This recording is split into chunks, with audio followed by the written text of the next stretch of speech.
At no point in your rambling, incoherent response were you even close to anything that could be considered a rational thought. I'm doing everything I can. Now stop calling me Shirley. The center has to be at least 3 times bigger than this.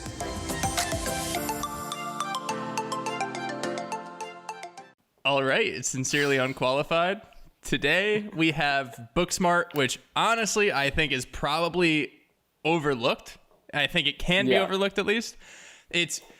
I think that a lot of the time, people like us, when we grew up on the Judd Apatow era, well, Judd Apatow is still making movies, but I think that we place so much value on the older movies in like the early 2000s, and that when a new comedy comes out, we don't give it the respect it deserves. Yeah, I think that we're more hesitant to give everything the credit that it's earned at this point, just because we have this nostalgic view of everything we look back on. It's like something is instantly better if it came out 10 years ago for us versus now. I think I don't know, it might be harder to earn our respect or our, admiration now versus it was then. I think that's a good way to put it. Just it's harder. Yeah, because it needs to truly be good. Oh yeah, because we've seen everything under the sun. Look, we've talked about it before in the past, but there's all of those parody movies that we suffered through collectively. If you were a part of that era of movies and cinema, after that it was kind of just like a reset button. I think everybody needed the whole. That was a weird period. Movie. I don't understand how we got there. How did we get there? I think just pure ridiculousness. Like, I think that it also, they were super low budget and really easy to make, but I think we got there from a lot of serious stuff, and then just okay, what if 300 was played ridiculously? Look, I know that cinema itself has only been around for so long, but they say history repeats itself, and in that case, I really hope that it doesn't. I'm here for it, man. I'm here. Really. You give me another Meet the Spartans. I'm gonna movie 64. Like, no thanks. Who greenlit this? Who read the script and was like, yeah. Oh Jesus Christ. We know all of them too, and they've been burned into our memory. This movie is not that. We're not talking about any of those movies this week. We're talking about very good one. Booksmart. Very good. I came into it. Kevin and I have been talking. Yeah, we've been talking about, future planning. We try to get ahead of things. Sometimes we don't. Sometimes it's on the fly. We look a lot more organized than, we claim to be. But do it? I don't know. But it's up for them to decide. Yeah, I really honestly don't know. But this one I hadn't seen before. And this is something where I'm coming in blind. Didn't know what to expect. I heard Booksmart, and I associate it with like kind of the more drama comedies. Like, I hear the title, and that's what I was thinking, because I didn't even see any press for it. So I go and I watch this movie, and it blew me away. Like, the first 5 minutes just caught me so off guard versus what I was expecting that I was on a ride the rest of the movie. Yeah, I think that's actually another product of the time period it came out in, because when we see all these movies, we just assume that they're going to be dark comedies. It seems like dark comedies are just the norm right now. Yeah. So when you see this is just a comedy. And sure, there's a little bit of drama. Most comedies have drama in them. But for the most part, this is not a dramedy. This is not very dark at all. It's just, like you said, it's a fun ride. And it's a really enjoyable movie just to sit down and watch. But it's really well done, too. It's so well done. I mean, from the cast to, it was Olivia Wilde's directorial debut, I think. Everything came together, and it did really well. And I think that I don't want to jump the gun, because I know that, Beanie Feldstein is separate. And I just want to touch on this now, because if you didn't know, if you do know, Beanie Feldstein, the main character who plays Molly, is Jonah Hill's sister. Yep. And one commonality that I kind of saw when I was watching these two movies is this is their generation's Superbad, because they take place like 12 years apart, 13 years apart, where so little has changed in the high school dynamic, but so much has changed too. Like, yeah. I think that Superbad. I mean, it's my number one. Yeah, 100%. It's still Superbad for sure. And what I think is, although it's timeless, you're always susceptible just to the time period that your movie comes out in. So you're right. High school has changed. Like society, we live in a society that has changed. Yes, and we certainly live in one. Constantly evolving. Right. So it is interesting to point out that is the only thing that look, we get it that Beanie Feldstein herself is a fantastic actress. She doesn't need to be labeled as Jonah Hill's sister. Exactly. That's why I wanted to get it out of the way. Call a spade a spade. But it is interesting to point out that she is basically, like, it's similar, at least. It is similar, and they're both incredible in those movies. Oh yeah, they both play. I mean, they both kill it in the roles. Let's say that. They stand. I mean, Jonah Hill has obviously proved himself throughout. You know, he's a ton of movies he's been around. Our boy. I think that Beanie is on the come up, if not already arrived. I think that this was a staple that, like, you put me in the leading role, I'm here. I'm here and I'm not going anywhere. I think she's absolutely here. Yeah.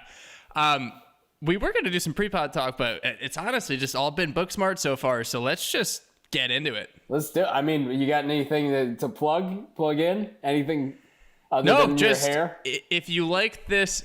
All right. If you like this podcast, do us a favor, rate, review, do all that good stuff. Please tell your friends. We want to keep growing. So if you can help us out at all, please do that. That's my plug. I will not comment on my lack of hair or my bountiful head of hair. Lack thereof regarding plugs. It's getting bad. It's getting pretty bad, man. You turn it around in the shower, and every day, like, the drain's a little more clogged. All right, I'll say this. It's not up to my feet yet. Yeah. It's getting there. Water's not getting up to my feet, but it's getting there. Okay, cool. So, when it gets up there, we'll know that something's wrong. You'll just see, I'll stop podcast. Well, sometimes I wear a hat. Probably not most of the time, but... Once it's just gone, it'll be gone. I'm kidding, by the way. I was talking about how I'm starting to look more and more like Conan O'Brien because I'm getting skinnier. Gyms aren't open. I'm a tall, lanky guy. I have hair kind of similar to his. Okay.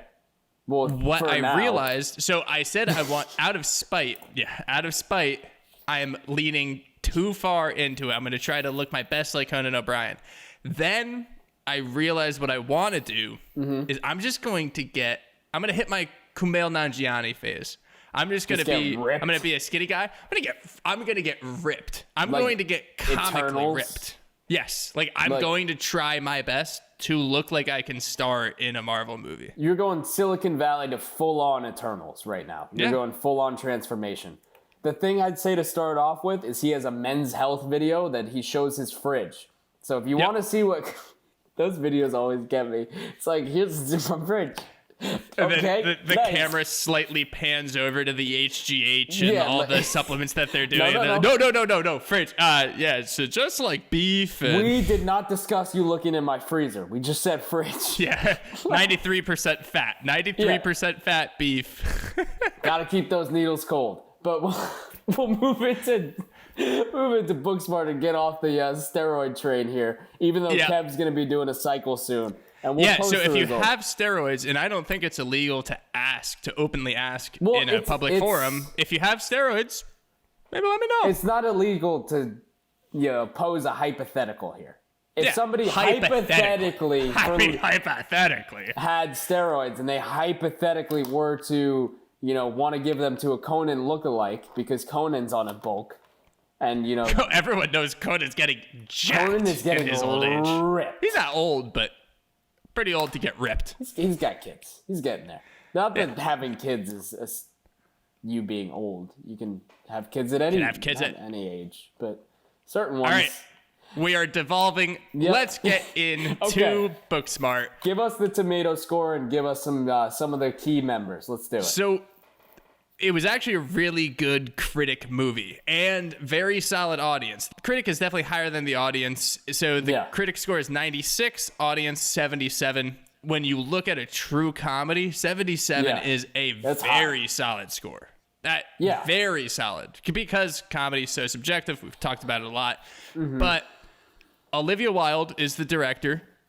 And I honestly think that she is a huge reason for, it's not a really hot take that the director is a huge reason for the movie's success. Wait. But you heard it here first. Director contributes to movie success. Did you know it?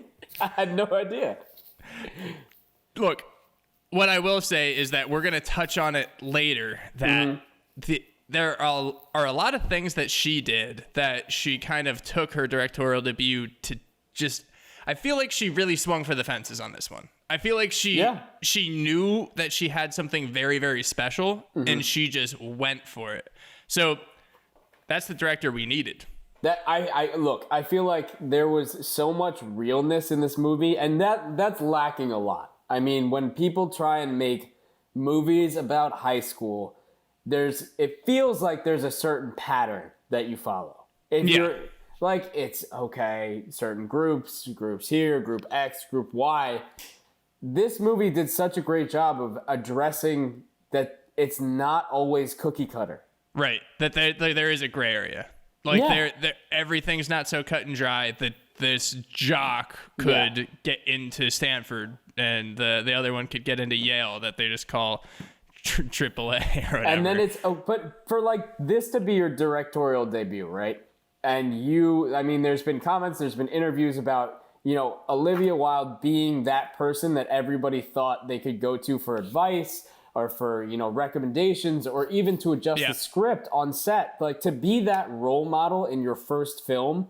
I mean, there's tweets. She did a whole Twitter thing where it's kind of like exposing everything. She was like, I was nervous as shit. We had no idea I was having a heart attack during this scene.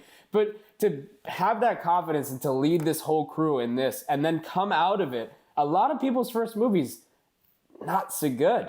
They're not too great. No. And this one, to come out with a 96% critic, you killed it. And that's for me, too. Like, you killed this movie. Olivia Wilde, you killed it. Not that you'll ever see that clip of this, but we'll tweet it at her, and she'll be this random guy with just said I did a great job. This guy sitting on a futon said I killed it. Like, is that a new background for Winnie? That's what she'll say. I think it is. Do you see the Charlton Heston poster up there? Because I do. Film guy. For those not watching and just listening, Winnie changed it up. I'm still white background. I'm still going, hey, also, if you happen to have a nice art studio or something, anything nice that could make my background nice, and you have steroids, give me the twofer. You know what you should do? You should use one of those preset Zoom backgrounds every week that people try way too hard at me. Oh, like that. When the 43-year-old father of 4 started doing the when everything went down, they started doing the space background because it's wacky and fun. No. You know what would be so funny is people do that, and I hate that it's oversaturated now because it's like, oh, Zoom backgrounds, blah blah blah. Great. Okay, I think it would be hilarious if people had like their family photos or like a picture of them. Well, what actually gets me sometimes, I think it's funny when people have the actual photos of a room. So you think that someone's just in a room and it looks pretty nice, and then all of a sudden they move their head and a little blip goes to the left of them, and I'm like, oh, hang on. What does your room look like that you're trying to show this room, and like you can't show us what's actually going on? It doesn't make sense to me. It's like, how bad is this room for you that you went through the trouble of having this green screen ass altered angle? It's always at an altered angle, so it looks like they're falling. It looks like the Inception scene where the room is spinning, where they're always falling. Doesn't make sense. I hate it. What if Carl from marketing, his wife kicked him out of their Jimmy's home office? Mom. Carl, your pal Carl from marketing is just sitting in their sex dungeon in the basement. So he always has to have like a nice background, white walls. Updated furniture though. Why is that his home office? Great. Why is that his home office? No. Well, because his wife took the home office. Okay, cool. Yeah. Of course. So the second choice is always sex dungeon. Sex dungeons gets talked about in this movie by Gigi. Actually, Gigi mentions it, and I mean, jumping into that, we can jump into the cast a little bit instead of diving further into Zoom backgrounds. Please do. I just want it to be known that sex dungeons have great acoustics. Everyone knows that.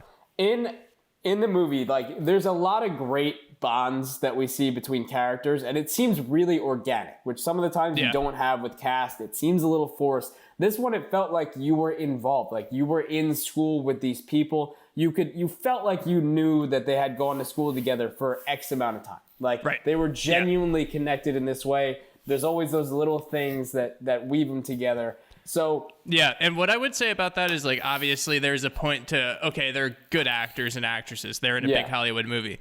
But the important thing here is just how many of them there were. Mm-hmm. So I think it's also pretty tough that you think that you know them, or that you think that they have known each other, but not super well just because they're high school classmates.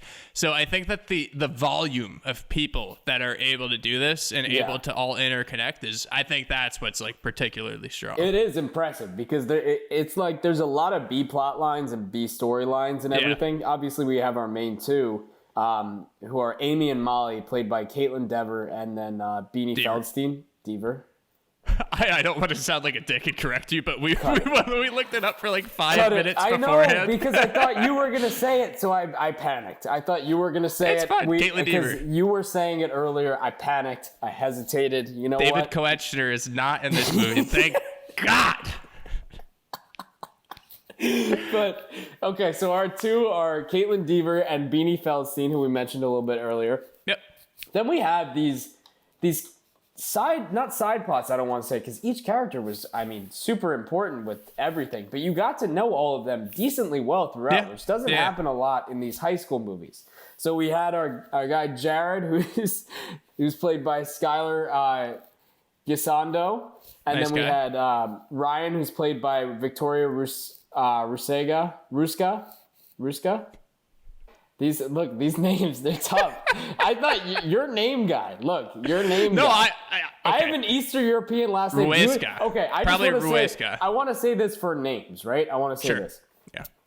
My last name, I've heard the craziest pronunciations of it. So I am beyond the point of getting upset with people for mispronouncing my last name. Has anyone given you the hard I in the beginning? Have they ever tried to go Wyniarski or anything? Yes, oh my they God. go Wyniarski. I've gotten a Wisniewski. I've gotten a I've gotten Winarowski. Hang on. Wisniewski. Was that like a high school football coach? Because that is exactly what a high school football coach is. And I was going to say specifically lied. He just like, he was like, wow, no, Wisniewski. Yeah, for whatever reason, that is the exact name that a high school coach would just come up with. Well, no, because there's a guy in the NFL who plays line whose name is Wisniewski. Oh, I mean, I know that, but I'm just saying, like, you see Wyniarski and you just go, oh, Wisniewski. I get Winarowski, so it's like, look, give me a little slack. I've heard it. I've been there. I've been on the receiving end of this. Okay, names are tough, except for this one, who's Diana Silvers, who plays Hope. Then we have Mason Gooding, who plays our guy Nick. We have Billy Lord, who's in a ton of things. She was in, I know her from American Horror Story. She plays Gigi. Eduardo Franco, who plays Theo. Nico Hiraga, who plays Tanner. Austin I don't know Crute, if you pronounced the age. That's Alan, why I said careful. Noah Galvin, who plays George. And then a couple others. You know, we have the teachers, obviously, Lisa Kudrow, Will Forte, Jason Sudeikis in them. We have Jessica Williams, who plays Miss Fine. And then Michael O'Brien, who plays the pizza murderer guy. Murderer guy. That's his name. We'll tell you about that when we get into the actual plot breakdown. For now, just the non-spoiler overview for those still with us. So, directly from Rotten Tomatoes, academic achievers Amy and Molly thought keeping their noses to the grindstone gave them a leg up on their high school peers. But on the eve of graduation, the best friends suddenly realized that they may have missed out on the special moments of their teenage years. Determined to make up for lost time, the girls decide to cram 4 years of not-to-be-missed fun into one night, a chaotic adventure that no amount of book smarts could prepare them for. So, we're very, very centered around the end of high school. Literally the last day, the graduation, it is the last day and the night. That is the most important part. Yeah. Usually the most fun. Yeah. That honestly, that was the energy of the last day of high school. It's indescribable. Incredible. It's indescribable. It is something that, I think if you graduated from high school, you would know it. But look, whether you loved or hated high school, like the last day was either a sadness, but kind of like an awesome day, or it was a rejoice because it's over and it's like, we made it, it's the last day. I feel like there's no bad way to look at the last day of high school. It's either, I'm done with this, or like, this was a lot of fun. Because I think even the people that you look at later and you're like, oh, I bet they wished high school never ended. Like, even they think, oh, it's awesome. Like, we're getting to college or whatever. Yeah. Maybe not college, who knows, but going doing something else. Like, you know, you don't have to look. I realized the number one thing that was crazy about high school is waking up so early. Like, if you ask me to do that every day now, craziness. I can't wake up at I wake up at like 8, but even that's like, you think about that, it was like an hour and a half earlier, maybe 2 hours. Yeah, I woke up at like 6:25 every day because I like being unnecessarily early to school because we had traffic, so I like to beat traffic. I was like the guy because then I would get to school and take a nap before class started. So I would plan it out where it's like because I don't want to sit. Yeah, I don't want to. You woke up that early that you took a nap? Wait, this isn't normal.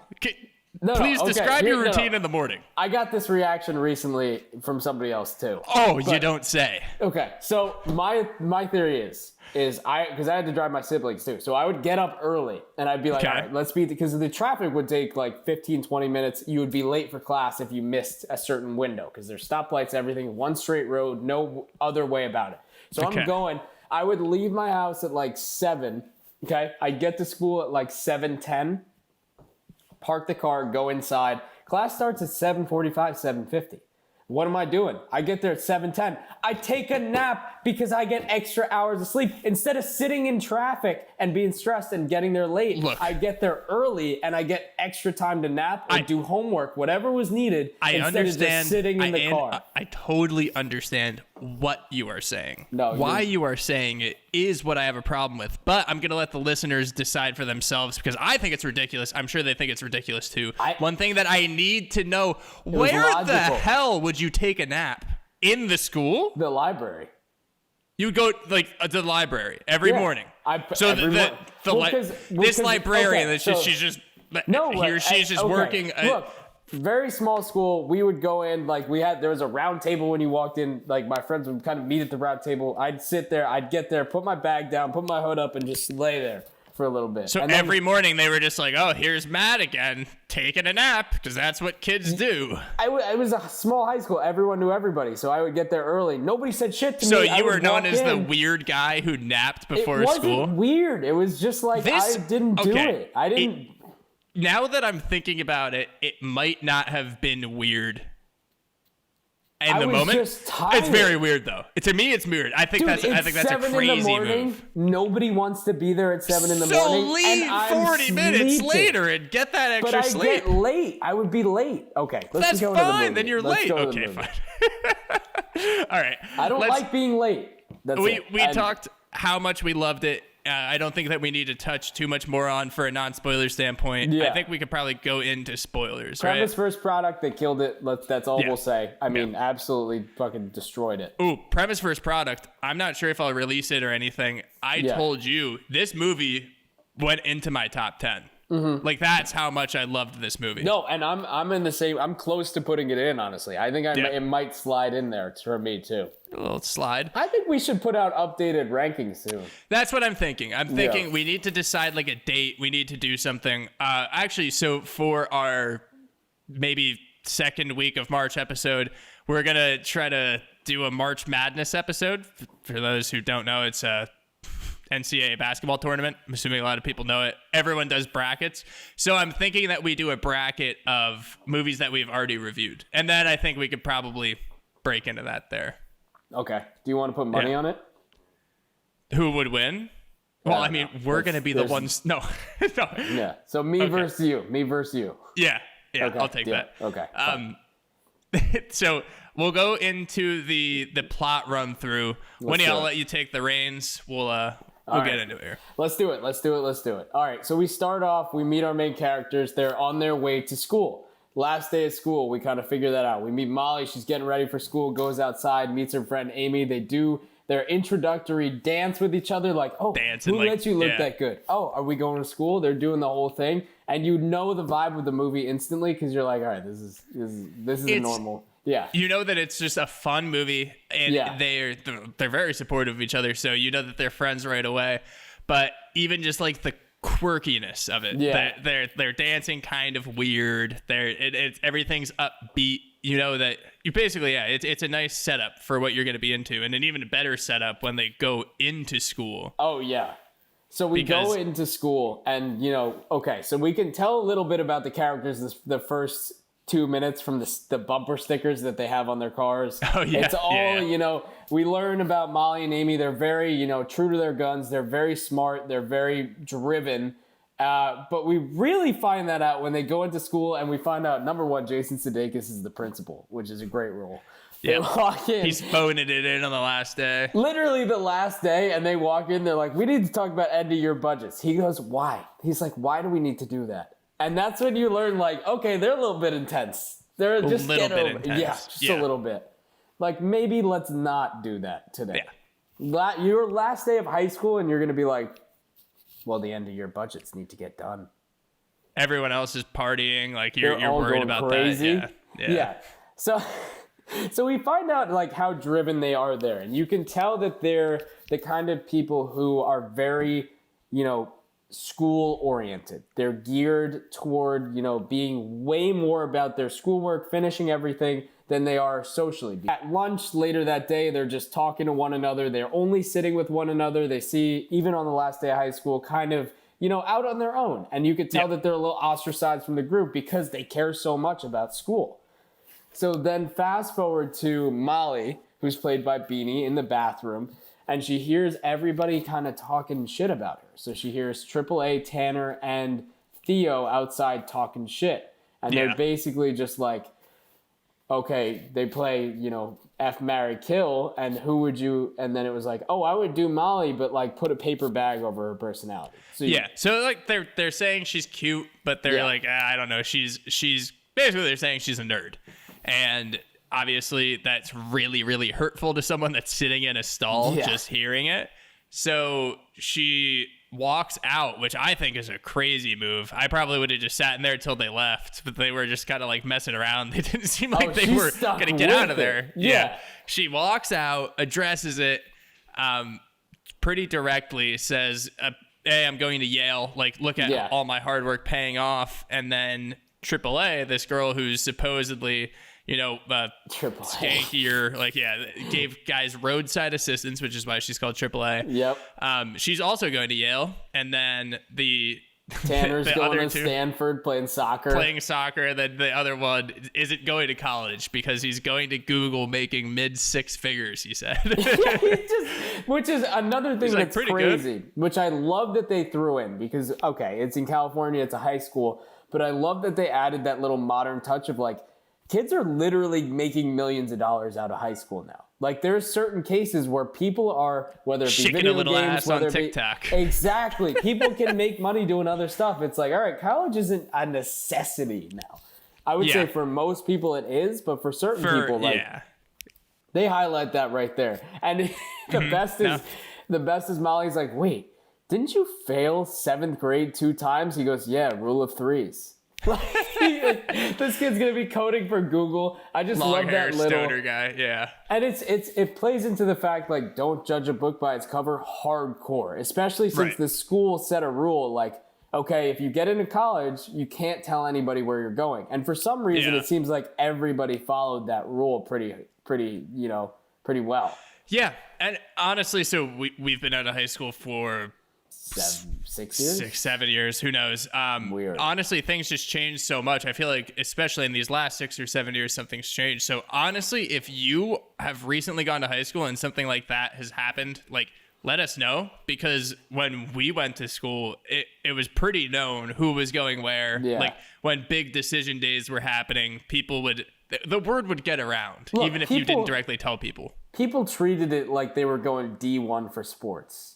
People treated it like they were wearing the gear the next day. And I fell victim to that too. Like, the day after I went where I went. I mean, it was basically like the biggest. It is the biggest decision probably of your life at that point. That point, but people were repping it back then. They're just like, right.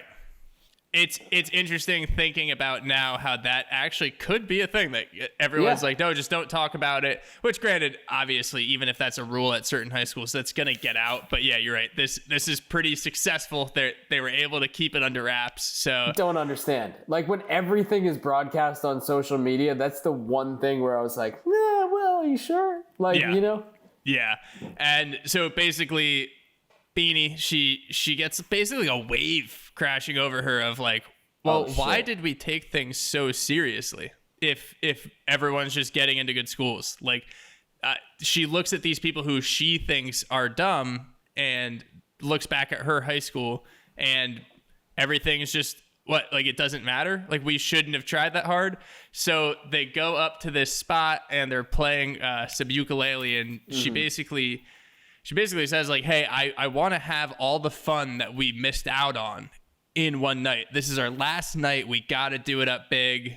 And I agree. I mean, also, okay, so the scene right before that where they have like a war in the hallways. Oh, that looked fun. That was awesome. Yeah, that looked like so a lot cool. of fun. I didn't do anything like that. I don't know if you did, but for me, did you it guys wasn't like... have senior pranks though?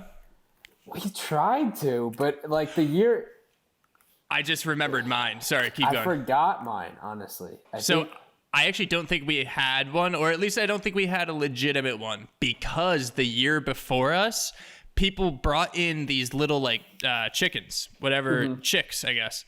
And they put them in the bathroom and stuff, and one of them died. So they were going to get arrested for animal abuse. What? So like everyone was like, I think our principal or something was literally like, you guys actually cannot do anything. Well, the best was like hearing people like spitball ideas of like, let's bring in a cow and walk it upstairs because cows can't walk downstairs. Yeah, apparently that happened at our school. No, not the cow. I think someone did the like a few years before us. Who knows how long in the past before us did the 3 pigs thing labeled 1, 2, and 4. Oh yeah, that's funny actually. Or I just remember hearing about that so much. I don't know if it was at our high school. We heard about that one too. We were thinking about it, and then it's like, who is really gonna go get pigs? Like, where are you gonna? But the people before us, the year before us, they filled 1 million cups with water and put them in the entranceway to the school and just blocked everything. So it's either like you knock all the cups over and spill them, or you have to just pick them up. But wait, hang on. How many cups actually was it? Probably a couple thousand.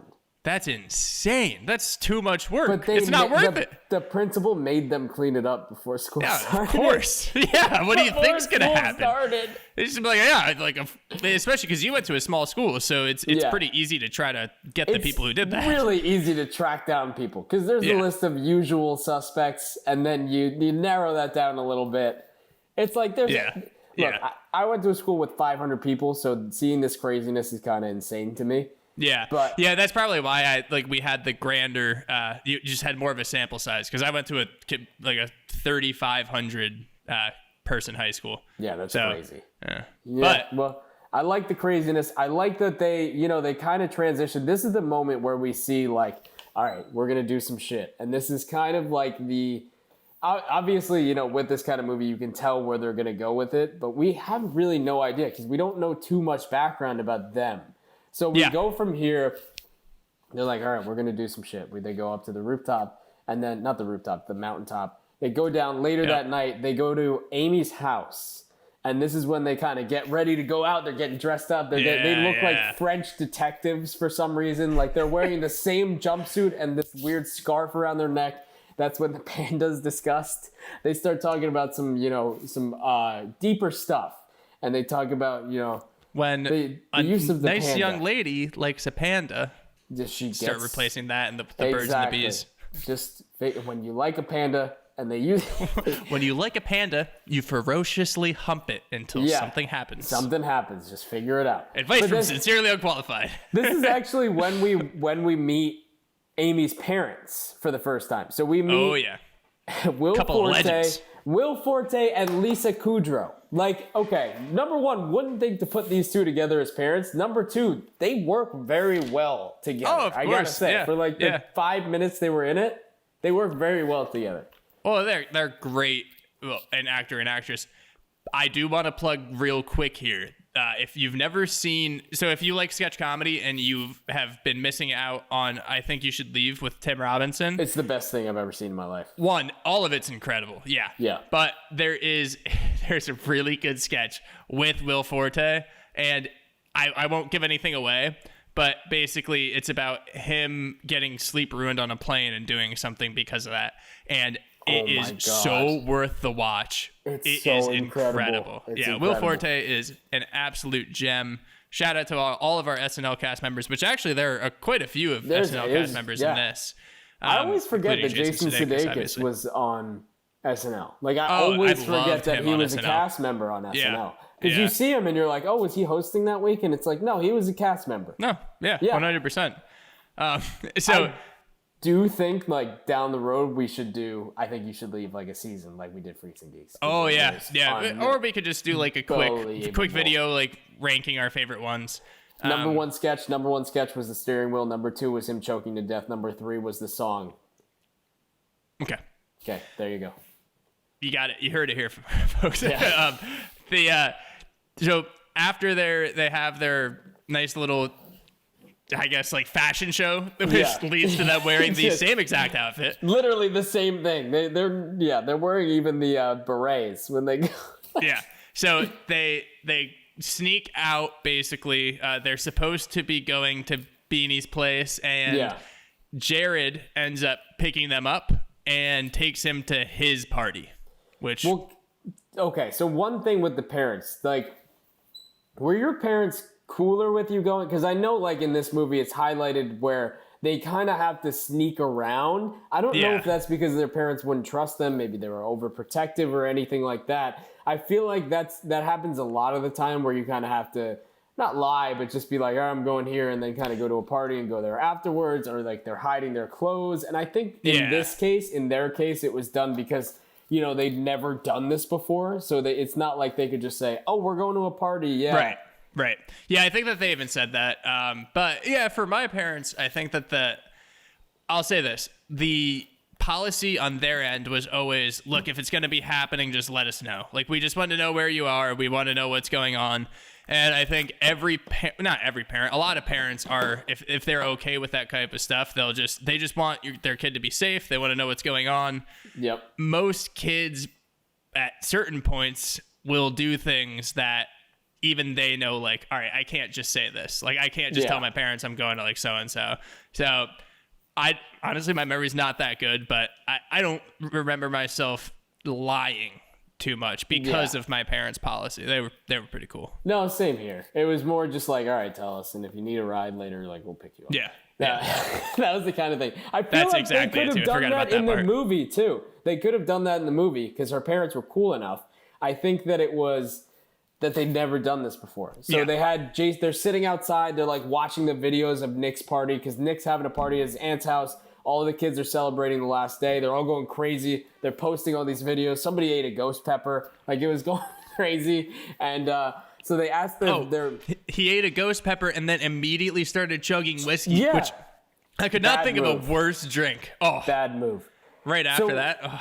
We have then Jared come pick them up. And what we know about Jared is that he's an overcompensating, really rich kid who basically nobody really knows, but he goes over the top and trying to buy people. Like, the first scene, he makes shirts for every single person in the grade that are his face, holding the shirt with his face, holding the shirt with his face. It's a really odd happy gift. Graduation. Yeah. Very weird. Give him too much money. He's got a cool car, but it's like he's the kid who's overcompensating and trying to get people to like him, and nobody really accepts him because he's trying so hard. Yeah. But he is, like, I mean, he's a very nice kid. He seems to be trying. He's trying his hardest, but that's too hard, which is the issue. Exactly. And so from there, he picks him up. He's like, oh, yeah, we're going to the party, coolest party in town. And he ends up taking them to his party because he rented out a yacht for everybody. And no one's there. Nobody is there except his girlfriend, who's Billy Lord, who's Gigi.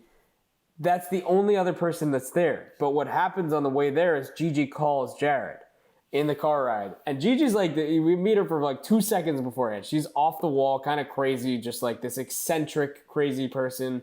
They're like, oh, free spirit. Yeah. Exactly. Just think of her as a free spirit. They open it. She's like, I need my vitamins. And in the back is just a tin, like an Altoids tin. They open it up. The car shakes a little bit and it gets all over them. Looks a lot like cocaine. Looks a lot like cocaine. And Jared's just like, no, it's her vitamins. She likes to store her vitamin Bs, blah, blah, blah. Fast forward to Gigi being like, smelling them and be like, oh, you took my vitamins. We're best friends now. Going crazy. Just that kind of whole thing. Yeah. I feel bad. I felt really bad. Like that made me feel for Jared? Yeah, sadness. Yeah. Oh, you feel really bad for him because he is a really nice guy. He just can't make friends, so he has this whole party trying to get people to show up. And then you have Gigi too, just being a crazy person and feeds them a strawberry, which will come into play later. Yeah. But yeah, it is really it's kind of like a sad scene, but it becomes, we get out of it by Gigi just going crazy and jumping off of the yacht. And then you can't smoke here. What did you say to her? I'm talking to you. You can't smoke here. She starts freaking out on the security guard because because Gigi's smoking. He says that she is.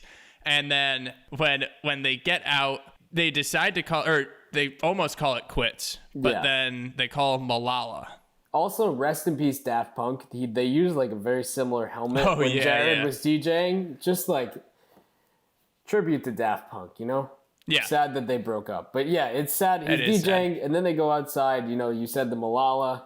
Yeah, so Amy basically looks and she's like, hey, we have been to a party.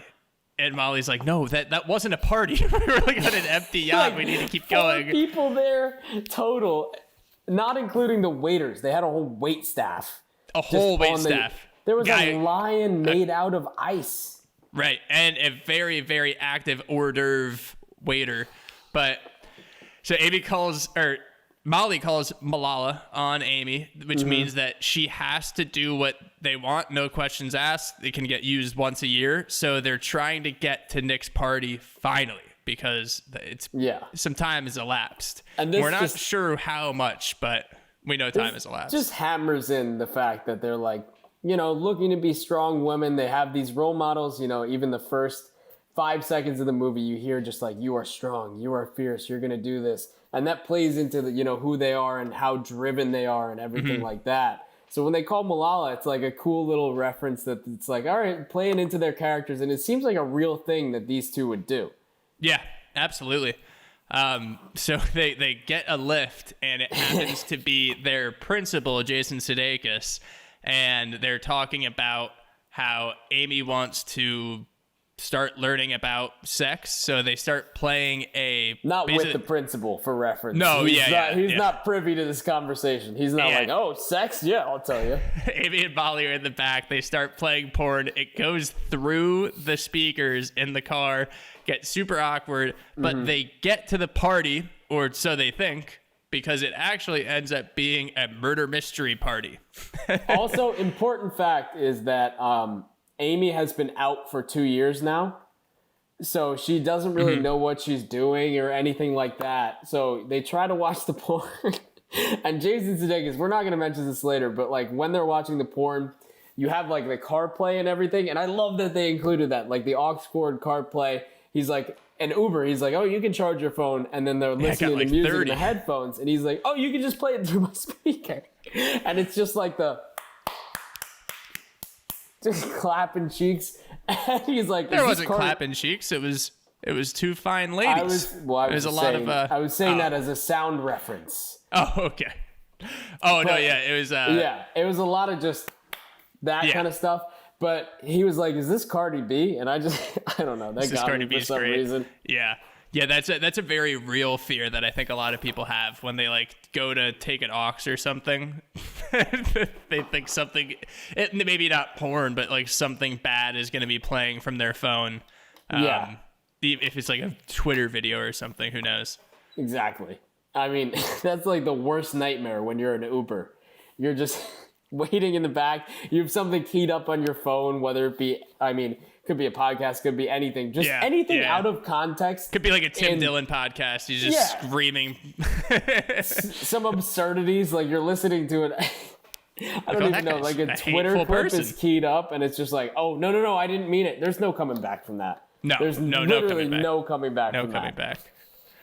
But we get to George's house as opposed to Nick's. They think it's Nick's. George is the kid who went to Barcelona. Barcelona. And they're right into a murder mystery party, because I feel like unless you get there on time, there is no way to casually enter a murder mystery theater party. You just need to immerse yourself, and they do. And guess what? Gigi's there. Exactly. Well, because she's popping up every single place that they go. Everywhere. For some reason, she's more, there when you need her than the waiter at the yacht party. Yeah, the hors She's d'oeuvre everywhere. person. The most active hors d'oeuvre person in the entire world. I guess when your job is to serve people at a party like that, and there's only two people, you're gonna Probably be on active. it. You're probably on it, you yeah. bought the food, so do you want it? I guess you're gonna want it. Yeah. And That so party was great, though. Yeah. The murder mystery. George is the director. Alan is the other very, very enthusiastic theater person, and he is into it. George tells him he needs to take it from a 10 to a 2. You don't need to do your intro every time someone walks in. They have these elaborate character things, and he's like, I've been planning it for months. And then you can see, like, he walks to the back room, and his family's playing a card game, and the little sister is just like, is everyone gone yet? He's like, I told you I have the house till 11. And the little sister, who's like 7 years old, just flips him finger. Off. Which, by the way, that's like one of the most important timing keys that we finally have. We're like, oh, okay, so at least this is at 11 when everyone else leaves. But Then you're thinking, though, like, okay, I know that they haven't been out a lot, right? But before this, it's before 11. And after Jared's party, they were going to give up and not go anywhere. Yeah, it was So probably it could have been like 10, 15. Maybe. Yeah, who knows? But they end up getting in a crazy time because they don't get into the murder mystery because Gigi shows up. She lets them know that what she calls Asian Waska was on the strawberry that she fed them. And they start tripping balls really hard. And they turn into claymation. They're talking about like their dolls bodies. and everything. That they're dolls. Claymation dolls. And essentially they start freaking out and just leave. Cool introspective. I mean, for someone who's reserved like Amy was in the movie, it was just like, I want to stay here. This is awesome. She's just embracing it. She's like having a good time. I mean, that kind of thing was awesome. And I love when they're leaving that they threw in the little, exit of them walking like dolls when they're just going out and everyone is sitting at the table who's in the murder mystery like, oh, what are they doing? But did someone say, like, what was their character? Yeah. So good. I love that whole... So the murder mystery party for me was just... You get to see... So there's that crazy party. Obviously, there's Jared. But you get to see so much about the kids in the school throughout. So you get to not only see, like, okay, it's sad that Jared's there. And it's not like... they get to go different places. And this is where... I know I brought up Superbad, but I want to say, like, they were trying to get to the party in kind of the same way for different reasons. It was a very different methodology, very different plot, very different everything. They got caught up in the craziness. What I like about this one is that instead of going off the rails like they did, we get to see different portions of the school and how they interact with one another. Yeah, that's a really good point because you even have your characters who are throughout. Like we keep talking about Gigi, but not only do you see the theater crew, but even Gigi is still getting characterized. You see that like how she is, and then obviously you get a lot of introspection with Amy and Molly. Exactly. There's no doubt about that, especially when you're on really hard drugs. So I think that the thing that propels this movie a lot too is, I mean, we've talked about this before too. We see a lot of ourselves in the movies that we watch. Yeah. And when you're given the opportunity to see more of something, like you feel like you're really a part of this movie itself, like being a part, going to this party, and there's all these sections, you feel like more like you're really there. It's hard to describe, right? But it pulls you in even more. I get what you're saying. You're saying that it becomes more, it becomes a broader net, so it's easier to feel like you're in there. Exactly. I think that they did a great job of like just showing us everything, which a lot of movies don't do. Like what we mentioned off the bat, that the reason that we say, they did so well having it seem like they know each other is because of the amount of characters that are in it. And there's a lot of characterization that happens with even like a few lines, because you can't give everyone tons and tons of lines. Yeah. But you need to characterize everyone that you throw in there. And they do a really good job at that, especially at the Murdy Mystery Party. With this, the last thing I'll say about this is this amount of characters could be used for a TV show. And with the TV show, you have so much more time to develop the characters and bring them in. And even with this, even with that amount of characters, you still feel like you got enough from each of them that you knew something about them, where it could have done them justice to be in a series too, but you came out of the movie not feeling like anybody wasn't there for a specific reason. Right. Or like you didn't realize that anybody was, in there for just as a filler. No, absolutely. And yeah, I mean, speaking of someone who was probably more so just a filler at first, they get to this pizza place that because they see this video of Theo, I think, breaking a bunch of pizza boxes, and they're like, we could go to that place and ask for the address. So they hold somebody up, and not at gunpoint because they don't have a weapon, using their hair as a mask. And genius. Yeah, that was genius. An absurd idea. A really funny scene, and I know we'll touch on it later. Yeah, but for sure. They end up getting the address and then finding a way to. They try to find a way to get there. They try to find a lift again, but the I think Amy's phone is in the pizza delivery. Yeah, the pizza delivery car, and that guy. Molly's phone's about to die, so they call Miss Fine. Miss Fine shows up. And she's awesome, for one. She is. And the last day of school, she's cool with them. All the other kids, she's like, blah, blah, blah. Yeah. And then, so you see earlier in the movie, like, she gives them her number. She's like, hey, you guys want to just take my number? It's kind of that cool thing where it's like, you're actually kind of friends with the teacher. Yeah. When you're graduating, they're like, hey, why don't I just give you my number? And that was a cool nod. She comes around in the end, tells them all the crazy stories. She's basically saying, like, look, I kind of did the same thing. I was really reserved in high school, do what I did because I'm banned from all Jamba Juice. She's basically encouraging this whole thing. She's like, go off tonight so you don't this go is on a important bender. for you to do. Yeah, exactly. Yeah.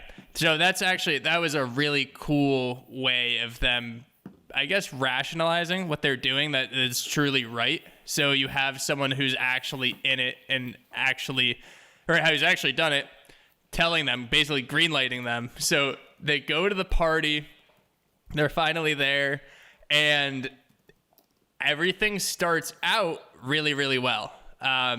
So you have Molly with Nick. Nick is her love interest. Her VP. Yeah, the VP. The president VP. Yeah. So she's talking to him, and then we have Amy talking to Ryan, who is her crush. And there's a really fun karaoke scene thrown in there. Ton of fun there. Basically, Amy and Ryan are in the pool, and she's going through the pool. And then her vision comes up and she sees Ryan making out with someone. And it happens to be Nick, which is not good. Because they had kind of been flirting beforehand. And she was like, oh my God, she wants to go in the pool with me. That was kind of like, all right, let's do this. Let's go hang out in the pool. And then it comes up. She goes through this whole cool shot in the pool. And then it comes up and sees Nick and Ryan kind of hooking up. And it was just like, all right, we got to go. She hops out of the pool immediately like, fuck this. We got to go. Super sad. Yeah. And that's like the whole, those are the key things that happen. Yeah. But. And Molly was waiting, like she was playing Pong with Nick, and Nick was just like, all right, just wait here. I got it. Yeah. Just wait here. As being if super like charming. To say, yeah, exactly. Being like super flirty, super charming. And then she's waiting there. Amy comes back and is like, we got to go. Like, Malala, we got to fucking go. Yeah. They have this huge fight that's basically like, you've been pushy as hell. You've been, too mean. You say everything you want to do. You never listen to me. Huge fight. It just kind of airs everything out in the middle. Nice little detail is, of course, it was 2019. Everyone's filming on their phones. Everybody's got the flash in the background. Not intervening. Everyone's just holding up their phone like, all right, yeah, I got Just this. waiting for something to happen. Yeah, exactly. Yeah. Just so they can post it on their Snap stories and stuff like that. Yeah. You know, private Insta, all that good stuff. So, you know, Amy then kind of recluses herself, goes to the bathroom, really upset. She finds Hope in the bathroom, who's smoking a cigarette, and is like, what are you doing? They kind of berate each other a little bit. And then eventually they end up, you know, kind of making out and then going through it all. One thing leads to another. And then, unfortunately, this honestly, it makes me want to throw up when I see it. When I saw her, she drank dip spit. I'm pretty sure. Was that what it was? Because I think so. That's what I thought it was, and I was like, "That's the because only she pulled thing. something out, and I'm like, oh, that has to be dip then. There's no way it could be anything else. I saw it because I've seen that a couple times. People do that, and it's the most unfortunate thing in the entire world because you hear it from them 2 seconds after. Like you know you've taken a gulp. And then they just look down at the cup and, oh, God. Oh, I don't even want to talk about it, but it happens. She pukes on her, and so she just basically gets out of there. And then the cops end up showing up, so everyone's in this hallway. They're huddled up. They're like, well, what are we going to do now? None of us want to get arrested. Yep. Amy actually decides to take it upon herself to create a diversion and just gets arrested. Just gets arrested for the crew. That was my main thing. I don't understand why she got fully arrested. I know we talked about this a little earlier, but like, why did she get arrested? It's crazy. You would think that, like, we were talking about it before, actually. At the very most, you would think they would take her to the drunk tank or something. Honestly, I would think that they would just drive her home. But she wasn't even drunk. Yeah. That's what I mean. Just, like, drive her home. We're all good. It's not her house. She was just a kid there. Yeah. Like, what are you going to do? Oh, tell us where your other high school students are so we can yell at them for drinking. Like, all right, get over yourself, guy. Aren't there, like, people that are committing crime rampantly in your city? Maybe go find that. Better things to do, Yeah, go find some other stuff. Yeah. It's like, hey, remember the Nightcrawler? Yeah, let's go find him. Hey, pal, the Night don't Stalker, you think someone is serially killing people? Hey, guy, remember that Netflix documentary that came out 2 years from now? Don't you watch true crime? The one thing that we did not mention was Miss Fine actually going into the party and Theo. Oh my God! And she's doing like, the thing. Throwback. He failed 7th grade twice. He's 20 years old. She's like, you're 20, right? And he goes, yeah. And he's not even going to college. He's going to Google. So it's like he's working full time, making him money. He's 20 years old. She's like, she takes a shot. She's like, all right. But I love when they get there. She drops them off, gives them clothes, like, because they're wearing those detective outfits. She gives them clothes. She's like, I got something in the back, of course. A perk of living in L.A. as a single woman is that most of your stuff's in your car. Yeah. Thought that was funny. But she's like, the awkward thing of like, wouldn't it be so weird if I came in? And then they don't say anything. They walk away. And she goes, oh, it would be so weird, right? Yeah. And then she just goes in. Does she want to go in? You're like, she really wants to go in right now. Yeah. So Amy's in jail. Molly wakes up. Tons of texts, tons of calls. She's freaking out. She realizes what happened because she gets picked up by AAA. So she actually had no idea. She left when she realized that Ryan was hooking up with Nick. So she decides she needs to go get her out of jail. They see that the person that was that they held up to get the address from is I think he was a serial killer or something, or a burglar. He was the Sacramento Strangler. Oh, right, the Sacramento Strangler. So they they get her out. To their high school graduation ceremony, Jared has to fill some time, so he's doing this ridiculous speech and says something I will mention later. But they zoom in his car. It's like messed up. They get there and Molly ends up saying her speech, or she doesn't say the speech she was going to say, I bet, because everyone's cool with her. Everyone's cheering for these two that they otherwise didn't. Not that they didn't like them, but they wouldn't cheer for them. They didn't know them. Yeah, exactly. Yeah. They thought they were really stuck up beforehand, which I love because it was like Amy and Molly before this thought that they were superior to everybody because they hadn't really noticed that everybody else. I love the line that it was like, but we focused on school, but it wasn't the only thing that we cared about. So they realized like, oh shit, it was the only thing we cared about. These other people are just as smart, just as academic. We would have been friends had we not been like put ourselves on this pedestal. So they come down from it. They realize like everyone's cool, everyone's equal, and they're just like, all right, yeah, like this was dank. Thanks, guys. You know, don't let college. She was like, don't let college fuck it up. Yeah, such a nice line. Everyone's happy. Everyone's cheering. Miss Fine and Theo are talking. It's a happy ending for everyone. And then we face the reality that Amy is going off to Botswana to make tampons by hand. Yeah. So that, yeah. So Molly helps her out, takes her to the airport. They go away.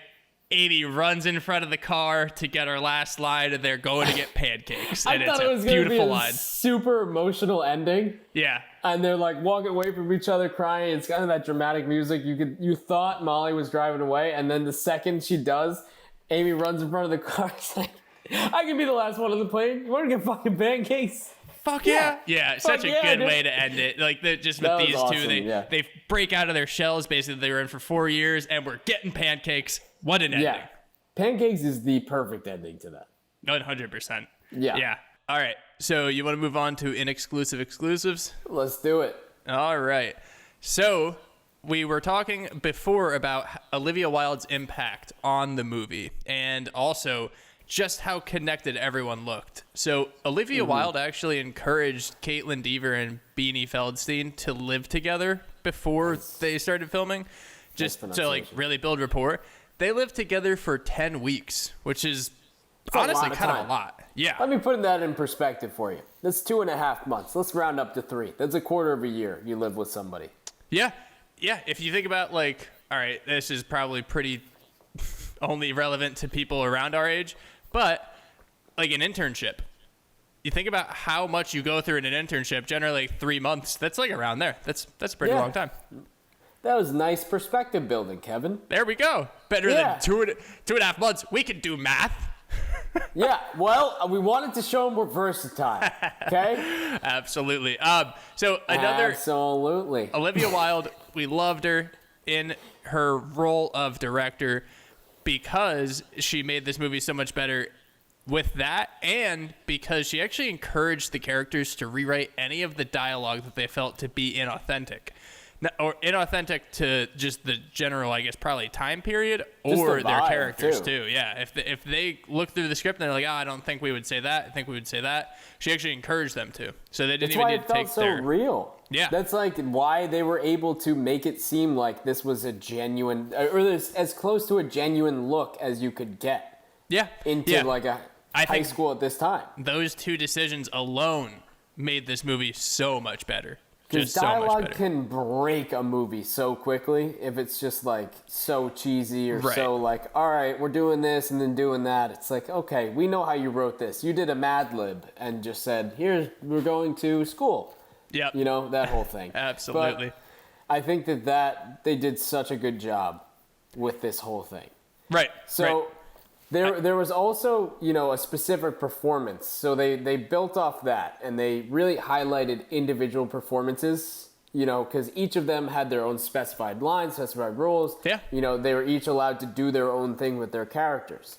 So one thing that Katie Silverman said about one of the characters, which was Billie Lourd, who played Gigi, was that she did such an impressive job that they really just added extra scenes for her that were written in afterwards.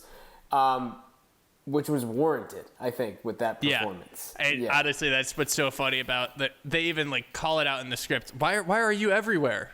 Yeah. She's everywhere because she's so good that they were just like, yeah, let's throw her in here. Let's throw her in here. I love that she transports everywhere. Like they're struggling to get to these places, and Gigi's already there, established, just doing her own thing. No matter where she ends up, she just pops up there. Even at the last party, she just pops up from behind the bar. It's like, what are you doing here? If you really like movies, you might know this. You're not a hero, David. You're a jumper. Not a great movie, but I liked it. Keep going. I'm gonna let everybody soak in that for a second. Can we do that one? Can we do that one more time? Do you know the movie Jumper? Yeah. Yeah, remember? You're not a hero, David. You're a jumper. I actually might watch that again tonight. Honestly, that's in like that wanted category. Movies that aren't that great but are entertaining. It's a pretty solid movie. You know what actually got me about that movie was that's the one where they time travel, right? No. Wait, am I thinking of something different? No, Jumper, it's like teleporting. That's why I mentioned it. Oh, yeah, it's something different. You might be thinking of that JGL movie with... Oh, yeah. That's what I'm thinking with Bruce Willis. Yeah, I knew it was someone else. Yeah, that's what I was thinking of. Let's go on to the next fact. Well, they basically teleport. All right, so another thing that, they did such an impressive job that they kind of got extra lines or extra scenes was Mike O'Brien, who played the pizza guy who we touched on. Mm-hmm. That scene was improvised in the car. I mean, they originally didn't think that he was going to be a serial killer. Like, they just had them kind of going against the pizza guy and doing that whole thing. Uh-huh. But they had a weird idea that he would kind of transition into that, and through working it out in the script and working it out like live and improvising, it made it to the movie. And now we have the serial killer pizza guy who knows why they shouldn't invade somebody's car for a lot of reasons. And he goes through every single one. That is such a fun, because it's very, obviously it's true. Everything he says is true. Yeah. But that makes him so funny. I like that he was supposed to be a throwaway character, and Mike O'Brien actually he's a very talented sketch writer, so it doesn't surprise me that he's able to kind of improvise from there and use his brain that way. He wrote on SNL. He's done obviously quite a few other things, but that improv skill does not surprise me at all. I love how even after that too, they were so gassed about their performance in the car. They were like, "We'd be the best criminals." He's just like going through every reason that they were the worst. No, it's like actually you're gonna get killed doing this. Like, what do you mean? Yeah. So there was great improvisation there, and then can you say that word one more time? Improvisation. Mm-hmm. That's one way to say it. What do you say? Improvisation? Yes, improvisation. No, improvisation. That's how I say it, I think. Who knows? So, and we're talking about SNL. Jason Sudeikis obviously was on SNL too.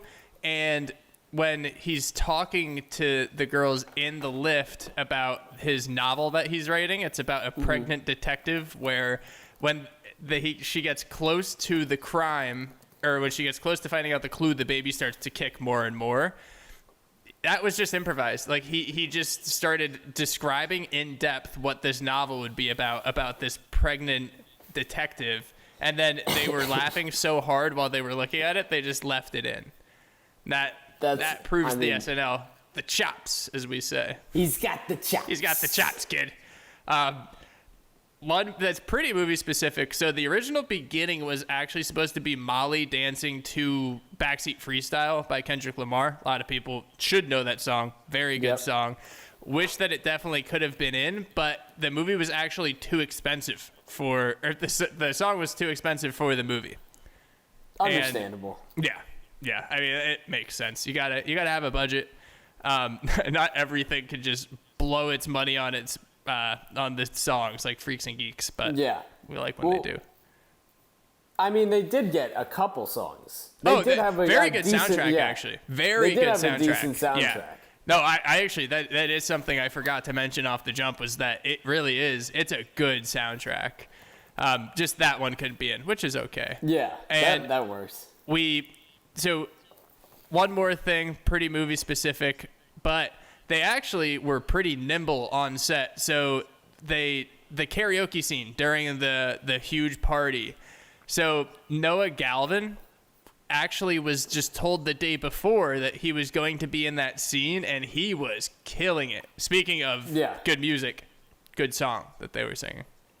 Alanis Morissette. Thank you. That's one song that they did get. And I don't know if she let them use it, because so when, I think it was a year after or something, whenever it got put on Hulu, Olivia Wilde did a little Twitter spree where Which she basically... where we get most of these facts. She basically Yeah, which is cool, but we also, find things other places. But this definitely was a cool look into how everything was made. Can't get cooler from this. Exactly. And she actually tagged Alanis Morissette and was just like, thank you. So I don't know if they paid for this one or if they were just like, yeah, use it. That's fine.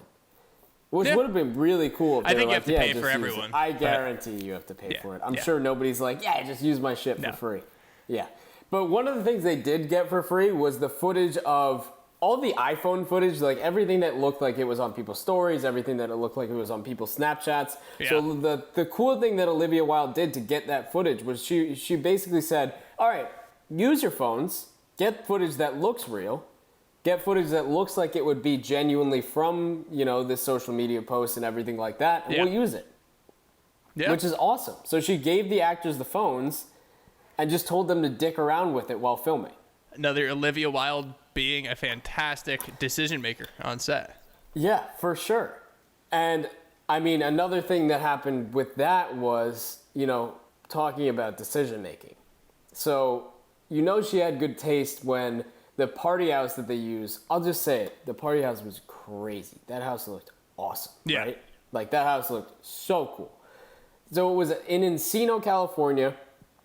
And at the time, it was, around the time that Once Upon a Time in Hollywood was being filmed too, which is the now classic Tarantino movie. Mm-hmm. So Tarantino was scouting that location for the movie as well. But since he was looking into it, Olivia Wilde kind of snuck in and was like, hey, I'm gonna take this. So she had to jump on that while she could before Quentin snuck it away. Yeah, took it away from Tarantino, which is a power move. Absolutely. That is a huge power move. So obviously that's not the only party that they were at, though.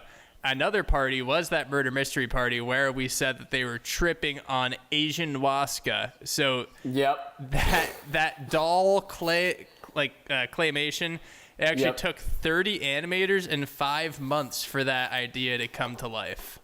That's crazy. Yeah, so the artists at Shadow Machine in Portland were the ones that were able to pull that off. So shout out to them. Claymation is the most time-intensive thing that I can ever think of. Yes. And I don't understand. I would never have the patience to do it. I'm glad that people do. I'm glad that it's an art form. Yeah. I would, if I messed up once, I'd smash the clay and quit. Yeah, I think that there's a new show coming out that's in claymation that I saw a trailer for, and then literally the only thing that came to my mind. By the way, it looked good. So I don't even remember the name. I don't even know what that is, but the only thing that I think when I see claymation stuff is that had to take so long.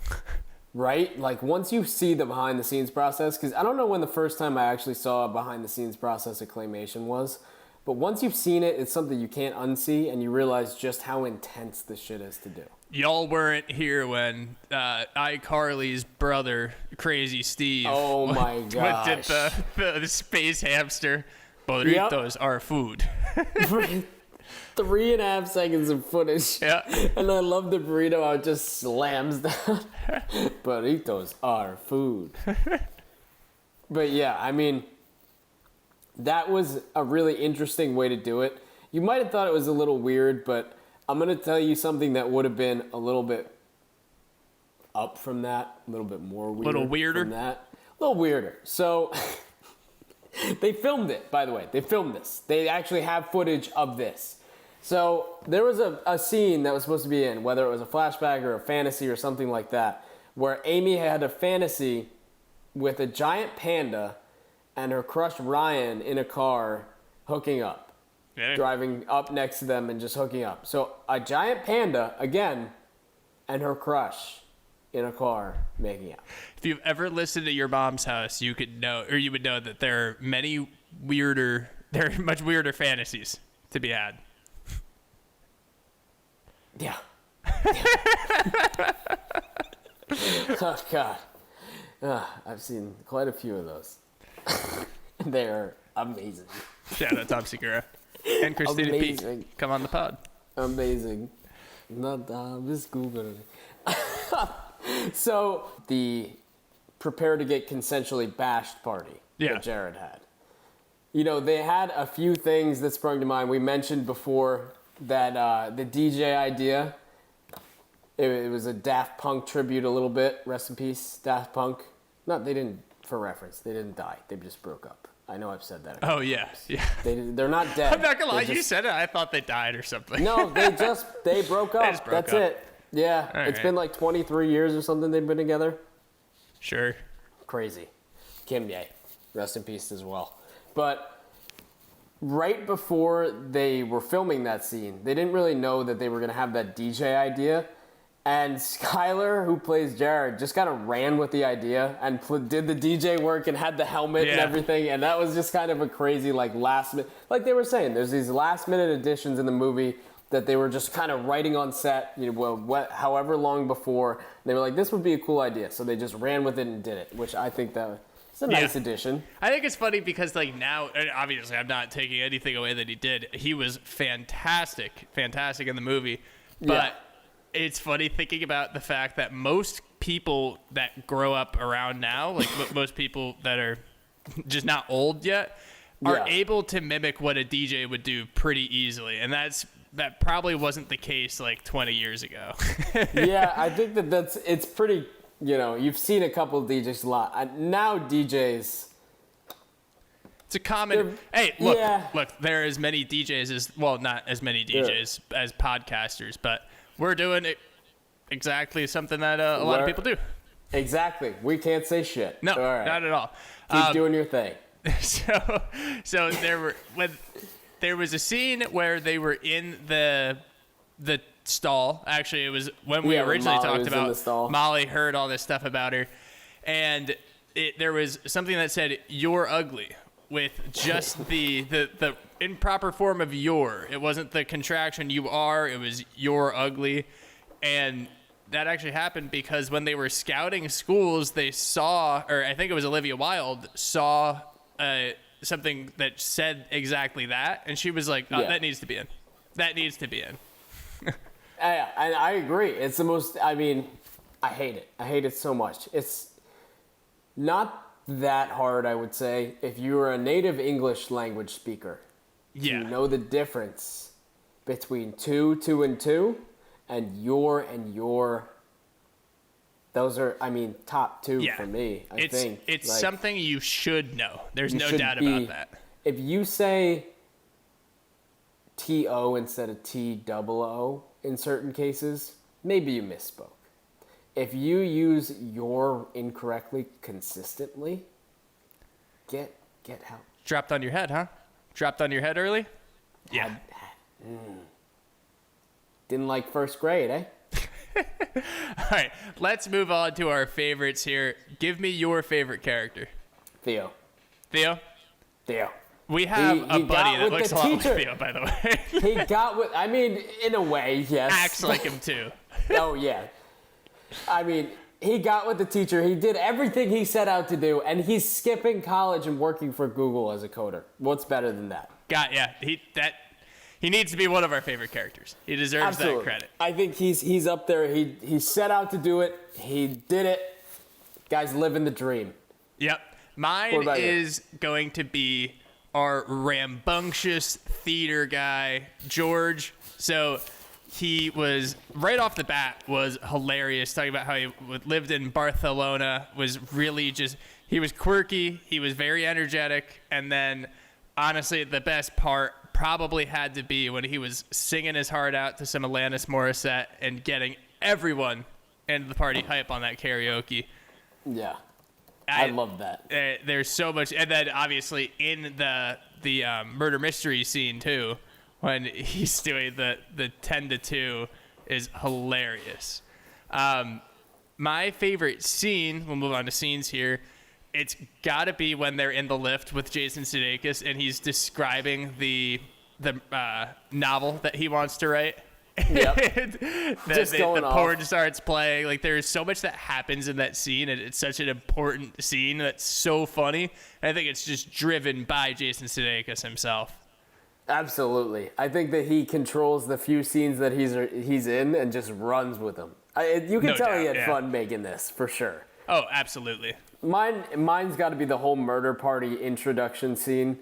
Just everything that happens. They walk in, they find out they're on ayahuasca. Alongside that, we have Alan and George like going above and beyond in their parts. Just, you're at a 10.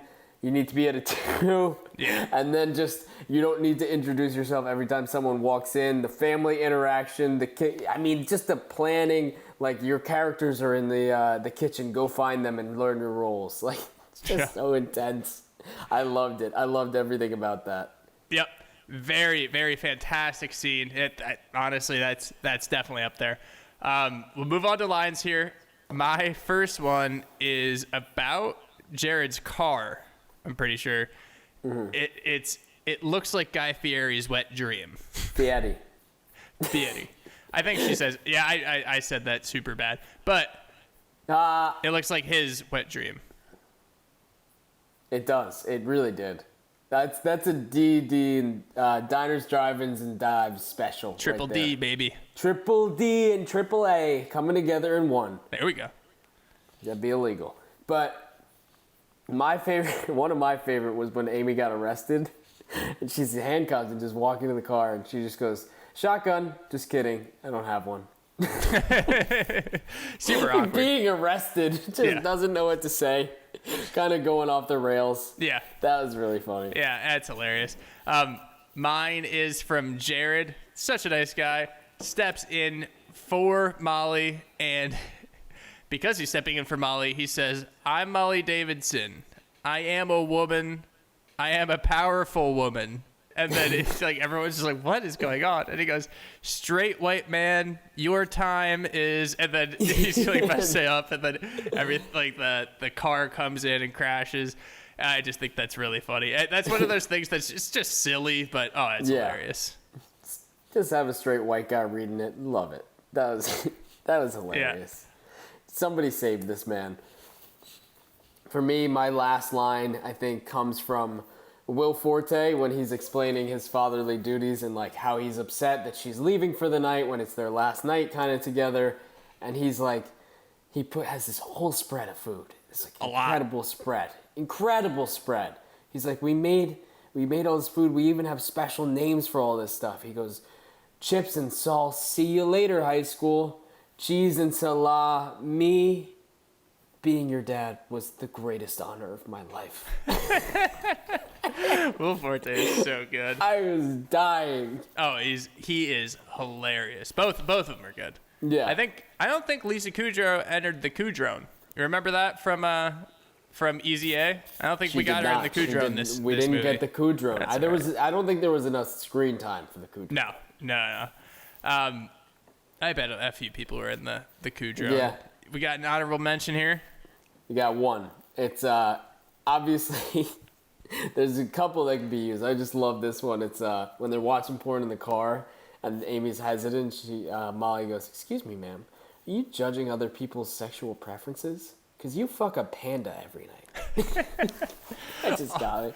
Oh, the worst part of this movie, I think, is when they start Lisa Kudrow's rubbing it on her head or something. Like, she's kissing it, and then Will Forte comes in. He's like, "Oh," and then he goes to hug it, and she just slaps it. Yeah, Gronk spikes it down like, "No."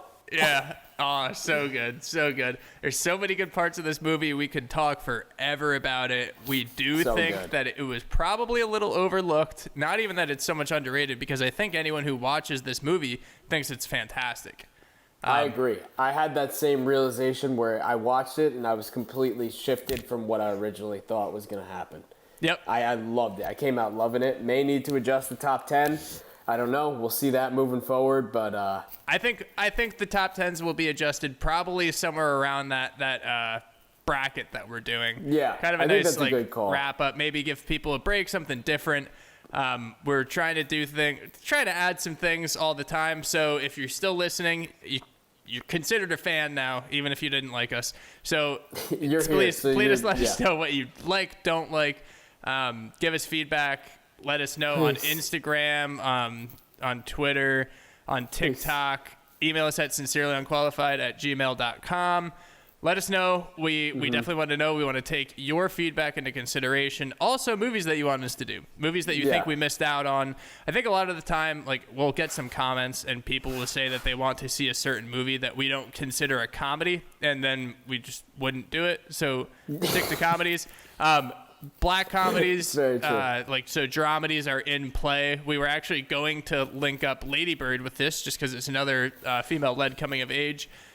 It's a very good movie. We can do it. We'll probably do it with another movie, probably around the dramedy route. But This deserved so much more than half an episode. Right. So we had to give this one the credit it deserved. Not that Lady Bird isn't as good. I really like it. Follow us on Visco.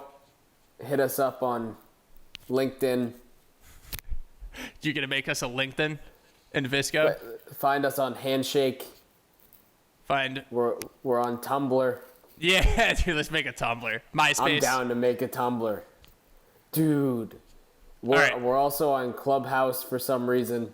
I'm just going to keep going until you say something. I'm going to stop us here. So, not too sure what we're going to do next week. It will be a great movie or movies. Until then, I'm Kevin. I'm Winnie. We'll see you at the next episode. Find us on AOL Messenger. AIM out message. The GOAT. Find us on Xbox Live Party Chat. Only on the 360 though.